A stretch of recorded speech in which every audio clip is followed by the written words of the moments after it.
The power of cola is so powerful. You won't believe the last one until you see it. 1. If your hair accidentally gets gum in it, pour some cola into a small bowl and soak the hair in it for a few minutes. The gum will come off easily. 2. For a rusty wrench, put it in a cup and pour in some cola. After waiting for half an hour, rinse it off with water and it's as good as new.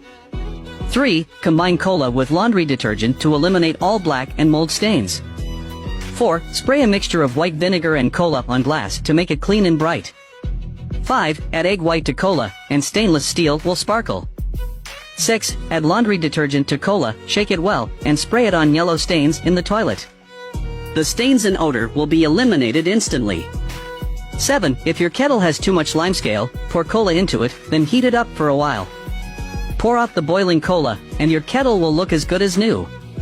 8. Pour an appropriate amount of cola and a little floral water, add some dish soap, pour in baking soda and white vinegar, and start the washing mode.